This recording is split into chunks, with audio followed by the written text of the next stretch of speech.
السلام علیکم ورحمۃ اللہ وبرکاتہ۔ الحمدللہ والصلاة والسلام علی رسول اللہ، اما بعد۔ اسباق نکاح، پہلا سبق نکاح کی شرطیں اور حرام رشتوں کا ذکر۔ نکاح کی شرطیں، نکاح کی 4 شرطیں یہاں بیان کی جا رہی ہیں، توجہ فرمائیں۔ پہلی شرط میاں بیوی کی رضامندی۔ جس طرح کسی مرد کو ایسی عورت سے نکاح کرنے پر مجبور نہیں کیا جا سکتا جسے وہ ناپسند کرتا ہو، اسی طرح کسی عورت کو مجبور نہیں کیا جا سکتا کسی ایسے مرد سے نکاح کرنے پر جسے وہ ناپسند کرتی ہو۔ اسلام نے عورت کی رضامندی کے بغیر اس کا نکاح کرنے سے منع کیا ہے۔ اگر کوئی عورت کسی مرد سے نکاح کرنے پر راضی نہ ہو تو اسے مجبور نہیں کیا جا سکتا، چاہے وہ مجبور کرنے والا اس کا اپنا والد ہی کیوں نہ ہو۔ لیکن اس کا یہ مطلب نہیں ہے کہ عورت بالکل آزاد ہے، نہیں۔ دوسری شرط پر ذرا غور فرمائیے۔ دوسری شرط ہے ولی کا ہونا۔ عورت کی طرف سے سرپرست ولی کا ہونا انتہائی ضروری ہے۔ کوئی بھی عورت بغیر ولی کے نکاح نہیں کر سکتی اور ایسا نکاح جائز نہیں ہے۔ نبی کریم صلی اللہ علیہ وسلم نے فرمایا، لا نکاح الا بولی۔ سنن ترمذی 1113۔ شیخ البانی رحمہ اللہ نے اس حدیث کو صحیح کہا۔ کیا مطلب؟ بغیر ولی کے نکاح درست ہوگا ہی نہیں۔ اب اگر کوئی عورت خود اپنے آپ کسی مرد سے نکاح کر لے یا اپنے طور پر جس کو چاہے وکیل کے طور پر مقرر کر کے وہ اپنا نکاح کروا لے، یہ دونوں صورتیں غلط ہیں، ایسا نکاح فاسد ہے۔ کوئی کافر کسی مسلمان عورت کا ولی نہیں بن سکتا۔ اگر کوئی عورت ایسی ہے کہ اس کا کوئی ولی نہیں ہے تو پھر مسلمان حاکم یا جن علاقوں میں اسلامی حکومت نہیں ہے وہاں مسلمانوں کی جماعت کے ذمہ دار اس عورت کا ولی ہوگا۔ ولی وہ عاقل، بالغ، سمجھدار مرد ہے جو اس کے انتہائی قریبی رشتہ داروں میں سے ہوں۔ انتہائی قریبی رشتہ دار کا کیا مطلب؟ اس کی کچھ ترتیب جو شریعت کی روشنی میں اہل علم نے بتائی وہ یہ ہے: عورت کا باپ یا اس باپ کی طرف سے مقرر کردہ وصیت کیا ہوا کوئی آدمی یا دادا، پردادا، یہ پہلے درجے میں۔ اس کے بعد دوسرے درجے میں عورت کا بیٹا، پوتا، پڑ پوتا۔ تیسرے درجے میں عورت کا سگا بھائی، پھر باپ کی طرف سے بھائی، ماں کی طرف سے بھائی، اس کے بعد سگا بھائی یا باپ کی طرف سے بھائی یعنی سوتیلا بھائی، سگا بھتیجا یا باپ کی طرف سے اس کے بھائی کی اولاد۔ اسی اصول پر جو جس قدر زیادہ قریبی رشتہ دار ہوگا وہ ولی بننے کا زیادہ حق رکھتا ہے۔ پھر اس کے بعد چوتھے درجے میں سگا چچا، والد کی طرف سے چچا اور ان کی اولاد جو جتنی قریبی ہے وہ اتنا زیادہ حقدار ہے۔ ولی کی ذمہ داری ہے کہ وہ اپنی ولایت میں جس لڑکی کا نکاح کر رہا ہے اس کی شادی سے پہلے اس کی اجازت ضرور حاصل کر لے۔ پہلی شرط اور دوسری شرط ان دونوں کو ملانے سے یہ بات سمجھ میں آتی ہے کہ آج ہمارے معاشرے میں بعض جگہوں پر اپنی لڑکیوں پر اگر کوئی جبر کرتے ہیں، زیادتی کرتے ہیں اور ان کی مرضی کے بغیر کسی جگہ پر شادی کرتے ہیں تو یہ بھی اچھی بات نہیں ہے۔ اور بہت ساری جگہوں پر ماں باپ کی اطلاع کے بغیر لو میرج اور کورٹ میرج کے نام پر ماں باپ کی عزت کو خاک میں ملا کر بیٹیاں جو بھاگ جا رہی ہیں، یہ طریقہ بھی اسلام کے بالکل خلاف ہے۔ اللہ رب العالمین نے ایک فیملی کے اندر آپس میں جس الفت و محبت، آپس میں سب سمجھدار ہونے کے بعد ایسے کاموں میں ایک دوسرے کے ساتھ رائے مشورے وغیرہ کی جو اہمیت بتائی ہے، اس کو ہر مسلم خاندان سمجھنا اور عمل کرنا ضروری ہے۔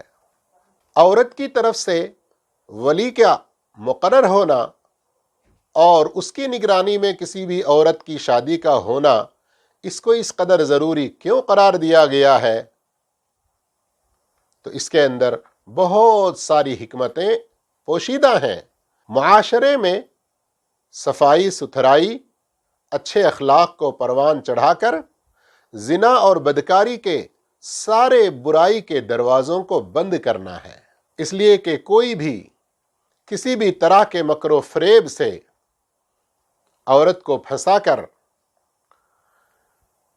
اپنی طرف سے جھوٹے گواہ بنا کر، کسی عورت کو دھوکہ دے کر شادی کا جھانسا دے دے اور اس طرح سے وہ بدکاری کو رواج دینے لگے، تو اس لیے اسلام میں ولی اور سرپرست کا ہونا نکاح کے وقت ضروری ہے۔ تیسری شرط گواہ۔ نکاح کے وقت دو یا دو سے زیادہ گواہوں کا ہونا بھی ضروری ہے۔ دو یا دو سے زیادہ وہ گواہ مسلمان، نیک سیرت، بڑے گناہوں سے، کبیرہ گناہوں سے باز رہنے والے، جیسے شراب نوشی، زنا وغیرہ جیسے جرائم کا ارتکاب نہ کرتے ہوں۔ نکاح کروانے کا طریقہ یہ ہے کہ مرد یعنی دلہا لڑکی یعنی دلہن کے والد یا ولی سے، سرپرست سے کہے گا کہ آپ کی بیٹی یا آپ کی ولایت میں جو لڑکی ہے، اس کا نکاح مجھ سے اتنے مہر کے بدلے میں کر دو۔ جواب میں وہ کہے گا، میں نے میری بیٹی یا میری ولایت میں جو لڑکی ہے، اور دونوں لڑکی کا نام بھی لیں تو بہتر ہے، میری ولایت میں یا میری جو بیٹی ہے اس کا نکاح میں نے تم سے کر دیا تمہارے اتنے مہر کے بدلے میں۔ پھر وہ دلہا لڑکا کہے گا، میں نے اسے الحمدللہ قبول کیا۔ اگر کوئی مرد اپنی طرف سے کسی وکیل کو مقرر کرنا چاہے تو بھی کر سکتا ہے۔ چوتھی شرط مہر۔ اب آج ہمارے معاشرے میں بظاہر مہر کا نام تو لیا جاتا ہے، بلکہ بعض جگہوں پر بڑھا چڑھا کر لکھانے کی کوشش کی جاتی ہے، لیکن اس سے زیادہ اہمیت ایک غیر شرعی، غیر اسلامی، کافرانہ اور جاہلانہ، ظالمانہ رسم و رواج کو دیا جا رہا ہے۔ جہیز کے نام پر دلہے والوں کی طرف سے دلہنوں پر سراسر ظلم ہے۔ یہ ظلم اندھیرا بن کر جب قبر میں اور قیامت کے دن سامنے آئے گا تو پھر کیا انجام ہوگا، سوچ لینا چاہیے۔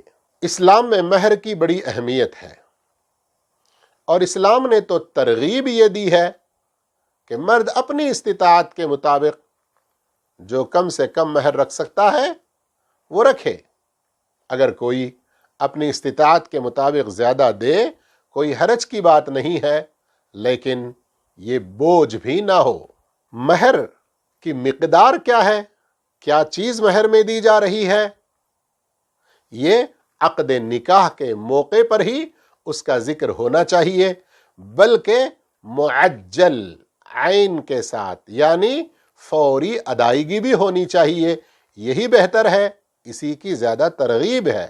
اگر کوئی مرد دلہا مہر کا کچھ حصہ یا مکمل مہر ادھار رکھنا چاہتا ہے، رکھ سکتا ہے، لیکن یہ افضل نہیں ہے۔ اور بعض جگہوں پر یہ جو غلط رواج ہے کہ چاہے جتنا لکھانا ہو لکھا دو، دینا تھوڑی ہے، یہ بہت بڑے گناہ کی بات ہے اور عورت کے حق میں بہت بڑی کوتاہی بلکہ ظلم ہے۔ مہر عورت کا جو حق ہے، اس کی اہمیت کو سمجھنے کے لیے اہل علم نے چند مسائل جو بیان کیے ہیں ذرا غور فرمائیے۔ اگر کوئی دلہا اپنی دلہن سے ہم بستری سے پہلے ہی طلاق دے دیا، عقد نکاح ہو چکا لیکن ہم بستری سے پہلے ہی طلاق دے دیا، تو بیوی آدھی مہر کی حقدار ہوگی۔ اگر کوئی دلہا عقد نکاح کے بعد اور اپنی بیوی سے ہم بستری کرنے سے پہلے مر گیا، تو بیوی، یہ دلہن، مکمل مہر کی حقدار ہوگی اور اپنے اس شوہر کی وارث بھی ہوگی۔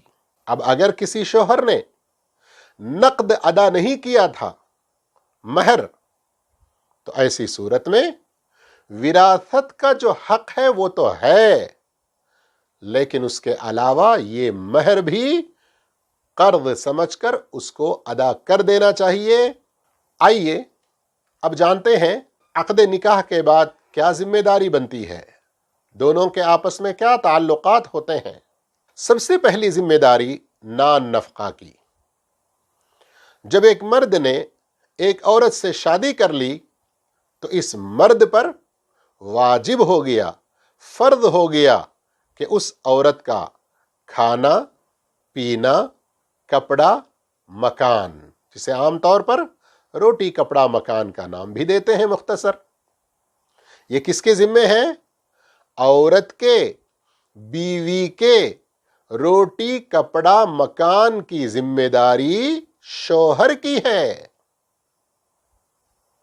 جہیز لینے والے حضرات شرمندگی محسوس کر کے اس حقیقت کو سمجھیں کہ وہ مختلف انداز میں جہیز کا سامان وصول کر کے اپنی مردانیت اور اپنی اس حق کے کس قدر وہ خلاف کر رہے ہیں، بلکہ یہ کتنا ضروری حق ہے۔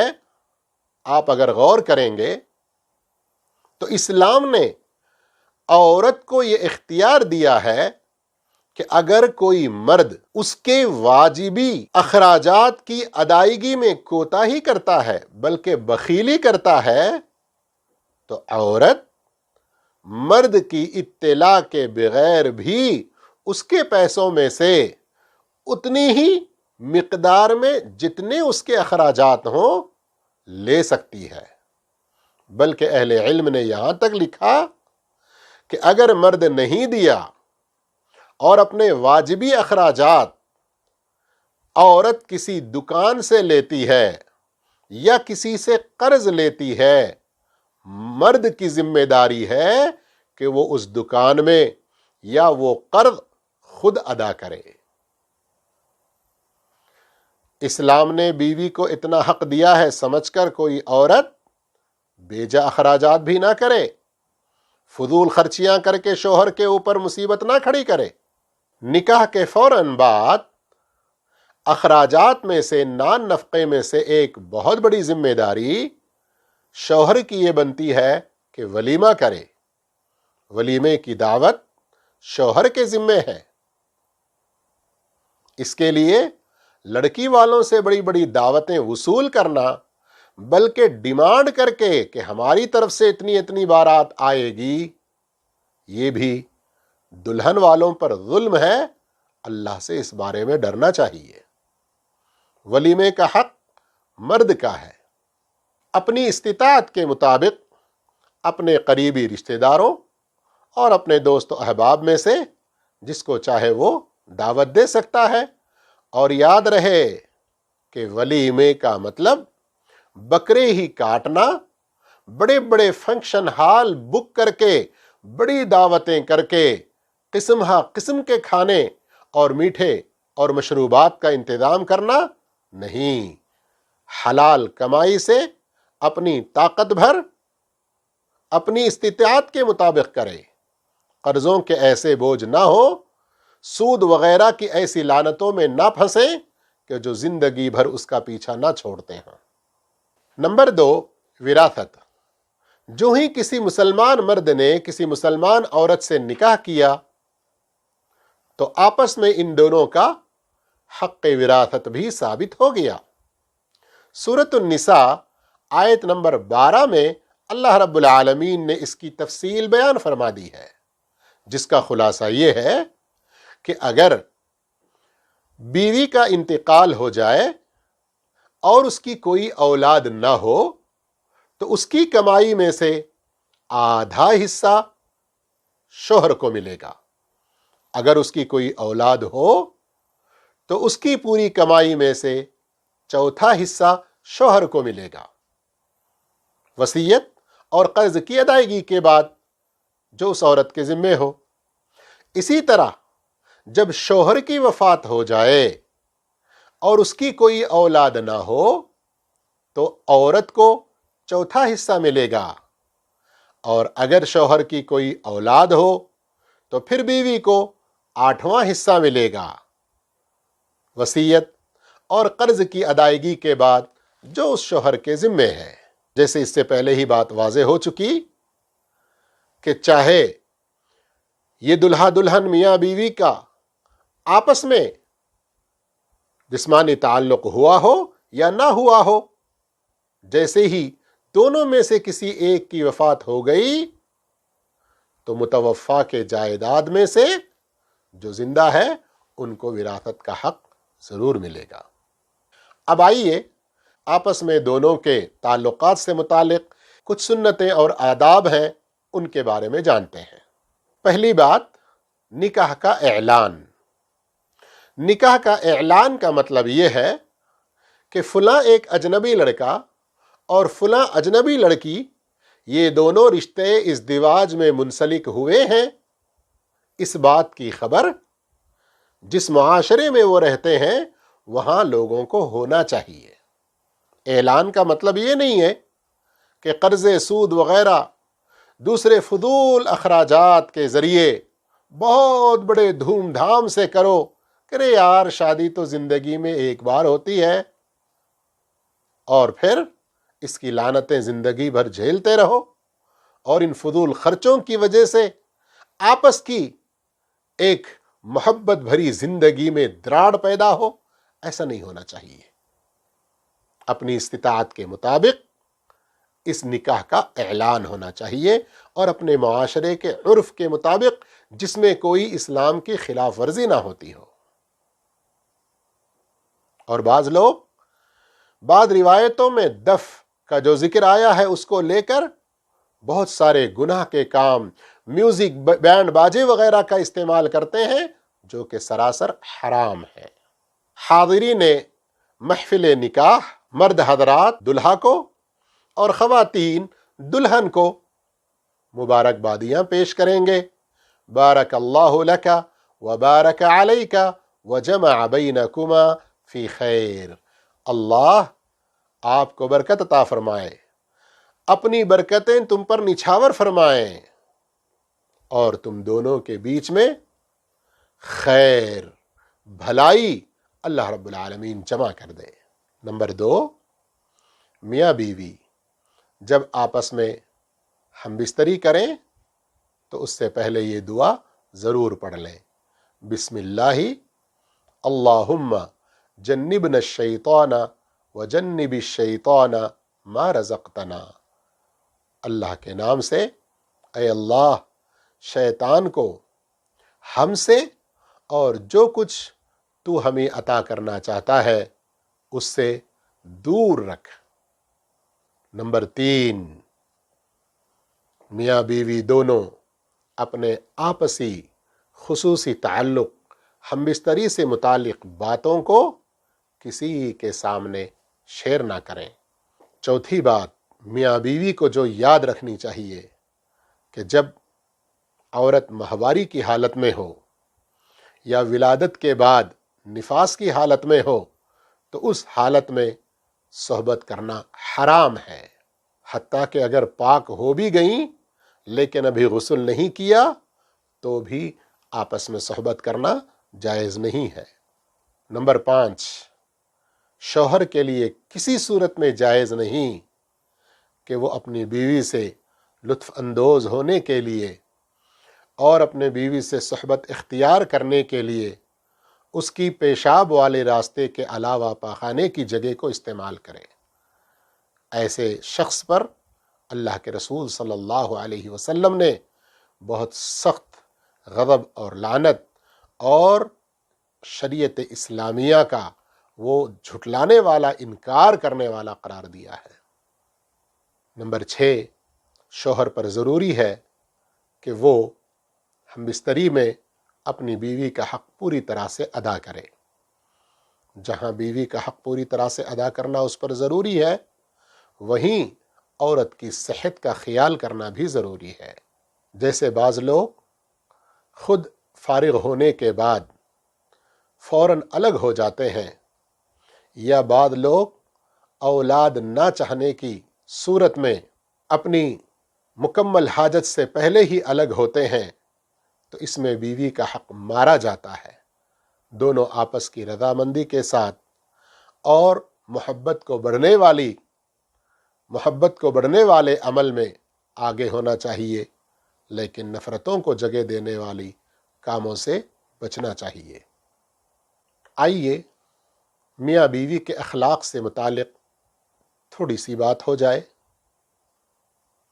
شادی کا مقصد مرد عورت ایک دوسرے کے ذریعے سکون حاصل کریں، نیک خاندان اور پاکیزہ معاشرے کی بنیاد بنے۔ اس لیے ظاہری خوبصورتیوں کے ساتھ ساتھ باطنی خوبصورتی کا خیال رکھنا دونوں کے لیے انتہائی ضروری ہے۔ مرد ہو یا عورت، اگر وہ ظاہری خوبصورتیوں کا خیال رکھتے ہیں، یہ چیز بری تو نہیں ہے، لیکن ترجیحی پہلو دینداری اور اخلاق کو ہونا چاہیے۔ بلکہ بعض دفعہ ظاہری خوبصورتی میں کوئی کمی ہو،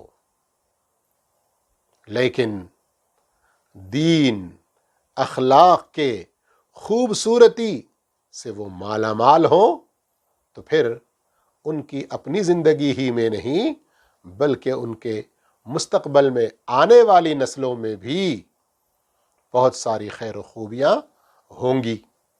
اس لیے اس کا زیادہ خیال رکھنا چاہیے۔ بلکہ اللہ کے رسول صلی اللہ علیہ وسلم نے فاظفر بذات الدین یہ حکم دیتے ہوئے کہ تم دینداری کو ترجیح دو، آپ صلی اللہ علیہ وسلم آخرت کی طرف، ہمیشہ کی زندگی کی طرف سب کی توجہ مبذول کر رہے ہیں۔ تو جس طرح ایک مرد کو چاہیے کہ عورت کی خوبصورتی کے ساتھ ساتھ اس کی دینداری کا خیال کریں، حسن اخلاق کا لحاظ رکھیں، ویسے ہی عورت کو چاہیے کہ اچھے اور نیک رشتوں کے لیے آگے بڑھے اور سبقت کرے۔ آئیے اب ہم جانتے ہیں وہ عورتیں جن سے رشتہ کرنا حرام ہے۔ جن عورتوں سے نکاح کرنا حرام ہے ان کی 2 قسمیں ہیں۔ نمبر 1، وہ عورتیں جن سے نکاح کرنا ہمیشہ کے لیے حرام ہے۔ نمبر 2، وہ عورتیں جن سے نکاح کرنا ایک وقت مقررہ کے لیے حرام ہے۔ پہلی قسم، جن عورتوں سے نکاح کرنا ہمیشہ کے لیے حرام ہے، پھر ان کے اندر 3 کیٹیگری ہیں۔ پہلی کیٹیگری میں نسب کی وجہ سے حرام عورتیں، اور ان میں 7 قسم کی عورتیں آتی ہیں، جن کا ذکر اللہ رب العالمین نے سورۃ النساء آیت نمبر 23 کے شروع میں فرمایا ہے۔ حرمت علیکم امہاتکم وبناتکم واخواتکم وعماتکم وخالاتکم وبنات الاخ وبنات الاخت۔ 7 رشتے اللہ رب العالمین نے حرام فرمائے ہیں۔ تم پر تمہاری مائیں، تمہاری بیٹیاں، تمہاری بہنیں، تمہاری پھوپھیاں، تمہارے خالائیں اور تمہاری بھائی کی بیٹیاں اور تمہاری بہن کی بیٹیاں، یہ 7 رشتے کی عورتیں ان سے شادی کرنا حرام ہے، یہ ہمیشہ کے لیے حرام ہے۔ تو اب آئیے ان ساتوں کی تھوڑی سی تفصیل ہم جانیں گے۔ مائیں جو کہا نا، ہماری اپنی سگی ماں جنہوں نے ہم کو جنم دیا، اور اسی طرح ہماری دادی، نانی، پردادی، پرنانی، سب اس میں شامل ہو جائیں گے اوپر تک۔ نمبر 2، بیٹیاں، تو ہماری اپنی سگی بیٹیاں، اور اسی طرح سے پوتیاں، نواسیاں، پڑپوتیاں، پڑنواسیاں، نیچے تک آگے جتنی بھی دور چلا جائے۔ نمبر 3، بہنیں، ہماری سگی بہنیں جو ہمارے اپنے ماں اور باپ سے ہوں، اور اسی طرح سوتیلی بہنیں، اخیافی بہنیں، یعنی جو باپ کی طرف سے بہن لگے، جو ہمیں ماں کی طرف سے بہن لگے، یہ سب حرام ہے۔ نمبر 4، پھوپھیاں، ہماری اپنی سگی پھوپھیاں، اور اسی طرح سے اپنی ماں کی پھوپھیاں، اپنی باپ کی پھوپھیاں، اپنے دادا دادی کی پھوپھیاں، نانا نانی کی پھوپھیاں۔ نمبر 5، خالائیں، ہماری اپنی سگی خالائیں، ہمارے اپنے والد کی خالائیں، ہماری اپنی ماں کی خالائیں، اسی طرح سے دادا دادی، نانا نانی کی خالائیں، یہ سب بھی حرام ہے۔ 6 خواتین، بھائی کی بیٹیاں، جنہیں ہم کیا کہتے ہیں؟ بھتیجیاں، تو یہ ہمارے سگے بھائی کی بیٹیاں، ہمارے سوتیلی بھائی کی بیٹیاں، اخیافی بھائی کی بیٹیاں، اسی طرح ان کے بیٹوں کی بیٹیاں، بیٹیوں کی بیٹیاں، سارے کے سارے آگے حرام ہیں۔ اور 7واں رشتہ، بھانجیاں، ہماری اپنی سگی بہن کی بیٹیاں، سوتیلی بہن کی بیٹیاں، اخیافی بہن کی بیٹیاں، حتیٰ کہ ان کے بیٹوں کی بیٹیاں، ان کی بیٹیوں کی بیٹیاں، یہ سارے کے سارے بھی آگے تک ہمارے لیے حرام ہوں گی۔ دوسری کیٹیگری، دودھ رشتے کی وجہ سے حرام عورتیں، جو رشتے نسب کی وجہ سے حرام ہیں، 7 کا ذکر ابھی آپ نے سنا، ویسے ہی دودھ کی وجہ سے بھی یہی رشتے حرام ہوتے ہیں۔ نبی کریم صلی اللہ علیہ وسلم کا فرمان ہے، یحرم من الرضاع ما یحرم من النسب، رضاعت، دودھ پینے کی وجہ سے وہ رشتے حرام ہوتے ہیں جو نسب کی وجہ سے رشتے حرام ہوتے ہیں۔ صحیح بخاری 2645، صحیح مسلم 1445۔ البتہ جس رضاعت سے حرمت ثابت ہوتی ہے اس کی چند شرطیں ہیں جن کا خاص خیال رکھنا چاہیے۔ پہلی شرط، بچے نے اس ماں کا الگ الگ وقتوں میں 5 مرتبہ پیٹ بھر کر دودھ پیا ہو۔ اگر کوئی بچہ کسی عورت کا دودھ صرف 4 مرتبہ پیا ہے تو اس سے وہ رضاعت ثابت نہیں ہوتی، وہ عورت اس کی رضاعی ماں نہیں بنے گی۔ دوسری شرط، بچے نے اس عورت کا دودھ عمر فطام سے پہلے پیا ہو۔ کیا مطلب؟ دودھ چھڑانے کی جو مدت ہے وہ 2 سال کی ہے، تو وہ اس مدت کے اندر پیا ہو۔ 5 میں سے کچھ 2 سال کی مدت کے اندر میں، اور کچھ بعد میں اگر پیا ہو تو اس سے بھی رضاعت ثابت نہیں ہوتی۔ جب رضاعت ثابت ہو گئی اور اس کی شرطیں پوری ہو گئیں تو ایسی صورت میں وہ عورت اس بچے کی ماں بن جائے گی۔ تو جب ماں بن جائے گی تو اب اس عورت کی بیٹیاں اس کی بہنیں ہو جائیں گی، اس عورت کی بہنیں اس کی خالائیں ہو جائیں گی، اس عورت کا جو شوہر ہے اس کی بہنیں اس کی پھوپھیاں ہوں گی، یہاں یہ جان لینا بھی ضروری ہے کہ یہ رشتہ اس بچے سے ہی خاص ہوگا. اس بچے کے جو دوسرے بھائی بہن ہیں ان کا اس عورت کے ساتھ میں اس کے دودھ کی وجہ سے کوئی رشتہ قائم نہیں ہوگا.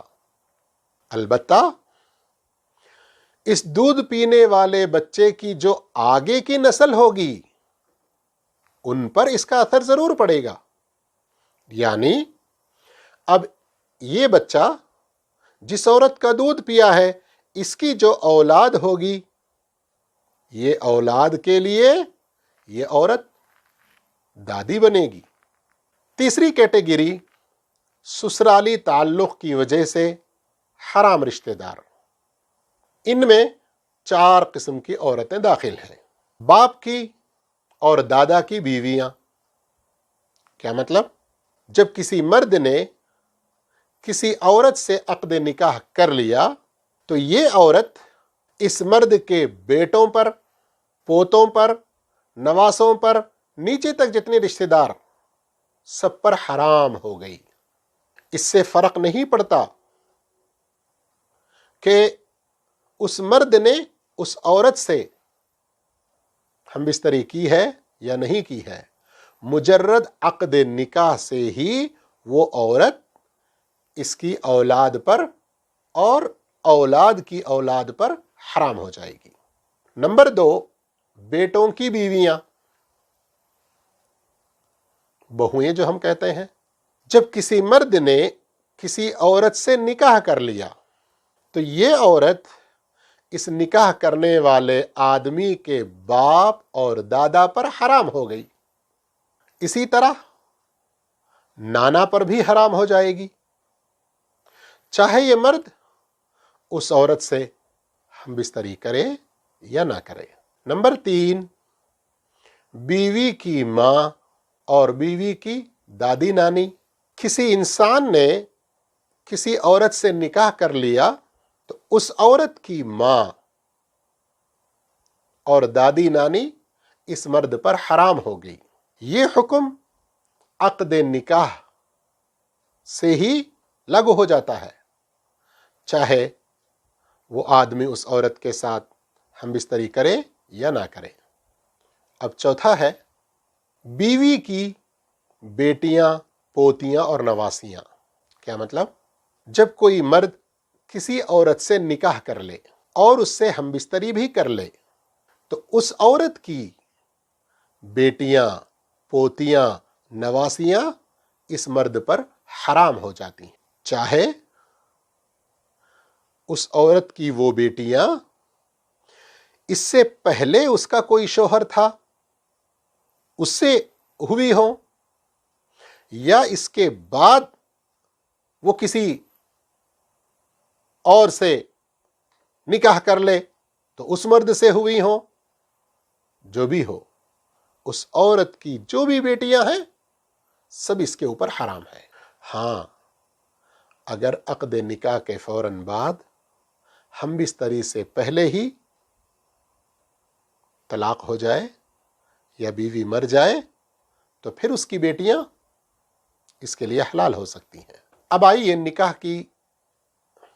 آئیے دوسری قسم جو وقت مقررہ کے لیے حرام ہے، ٹیمپروری طور پر، ان کا کچھ ذکر سنتے ہیں. نمبر 1، بیوی کی بہن، بیوی کی پھوپھی، بیوی کی خالہ. ایک آدمی نے کسی عورت سے شادی کر لی تو جب تک وہ عورت اس کے نکاح میں ہے تب تک اس عورت کی بہن سے، اس عورت کی پھوپھی سے، اس عورت کی خالہ سے یہ آدمی شادی نہیں کر سکتا، حرام ہے. یا تو بیوی کے مر جانے کے بعد یا طلاق کے بعد، اور وہ بھی عدت ختم ہونے کے بعد پھر ان سے شادی ہو سکتی ہے. نمبر 2، دوسرے کی عدت گزارنے والی خاتون، یعنی وہ عورت جو اس کے شوہر کے وفات پانے کی وجہ سے یا اپنے شوہر سے طلاق لینے کی وجہ سے یا اپنے شوہر سے خلا لینے کی وجہ سے یا فسخ نکاح کی وجہ سے ابھی عدت میں ہو تو جب تک اس کی وہ عدت ختم نہ ہو اس عورت سے نکاح کرنا جائز نہیں ہے، بلکہ عدت ختم ہونے سے پہلے نکاح کا پیغام دینا بھی درست نہیں ہے۔ نمبر 3، وہ عورت جو حج یا عمرہ کا احرام باندھی ہوئی ہے، احرام کی حالت میں ہے، اس سے نکاح کرنا بھی جائز نہیں جب تک کہ وہ اپنی اس عبادت سے مکمل طور پر فارغ نہ ہو جائے، حتیٰ کہ نکاح کا پیغام دینا بھی درست نہیں ہے۔ اس طرح محترم ناظرین، بڑے صبر کے ساتھ آپ نے آج کا یہ درس سنا، جس میں نکاح کے بارے میں، نکاح کی شرطوں کے بارے میں، ایک اچھی زندگی کیسے گزر سکتی ہے اس کے بارے میں، اور نکاح سے متعلق میاں بیوی کے آپس کے تعلقات کے متعلق اسلامی آداب کے ساتھ ساتھ کون سے رشتے حرام ہیں ان کے بارے میں بھی ہم نے سنا۔ ایک آخری گزارش یہ ہے کہ نکاح کے حرام کے سلسلے میں جو باتیں آئی ہیں، کچھ چیزیں ہمارے معاشرے میں نہ ہونے کی وجہ سے سمجھنے میں آپ کو کچھ دشواری ہوئی ہو تو آپ پریشان نہ ہو، کبھی یہ کسی وقت کام آ سکتی ہیں آپ کے، دوبارہ تیبارہ سن کر سمجھ لینے کی کوشش کریں، لیکن ناسمجھی کے ساتھ اسلام کے کسی حکم پر اعتراض نہ کریں اور کسی حکم کا مذاق نہ اڑائیں۔ اللہ ہم سب کو اپنا دین سیکھ کر اس پر عمل کرنے کی توفیق عطا فرمائے۔ وآخر دعوانا الحمد للہ رب العالمین، والسلام علیکم ورحمۃ اللہ وبرکاتہ۔